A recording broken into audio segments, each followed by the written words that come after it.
Chapter 6. On that night hath the sleep of the king fled away, and he saith to bring in the book of memorials of the Chronicles, and they are read before the king. And it is found written that Mordecai had declared concerning Bigthana and Teresh, two of the eunuchs of the king, of the keepers of the threshold, who sought to put forth a hand on King Ahasuerus. And the king saith, What honor and greatness hath been done to Mordecai for this? And the servants of the king, his ministers, say, Nothing hath been done with him. And the king saith, Who is in the court? And Haman hath come in to the outer court of the house of the king, to say to the king to hang Mordecai on the tree that he had prepared for him.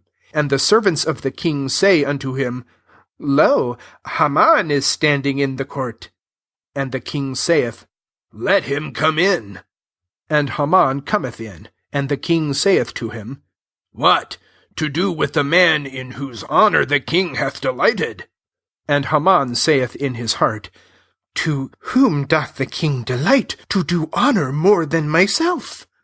And Haman saith unto the king, The man in whose honor the king hath delighted, let them bring in royal clothing that the king hath put on himself, and a horse on which the king hath ridden, and that the royal crown be put on his head, and to give the clothing and the horse into the hand of a man of the heads of the king, the chiefs, and they have clothed the man in whose honor the king hath delighted, and caused him to ride on the horse in a broad place of the city, and called before him, Thus it is done to the man in whose honor the king hath delighted.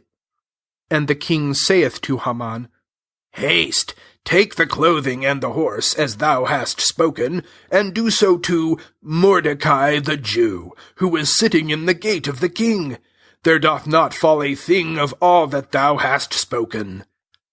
And Haman taketh the clothing and the horse, and clothed Mordecai, and causeth him to ride in a broad place of the city, and calleth before him, Thus it is done to the man in whose honor the king hath delighted. And Mordecai turneth back unto the gate of the king, and Haman hath been hastened unto his house, mourning and with covered head. And Haman recounteth to Zeresh his wife, and to all his friends, all that hath met him. And his wise men say to him, and Zeresh his wife, If Mordecai is of the seed of the Jews, before whom thou hast begun to fall, thou art not able for him, but dost certainly fall before him. They are yet speaking with him, and eunuchs of the king have come, and haste to bring in Haman unto the banquet that Esther hath made.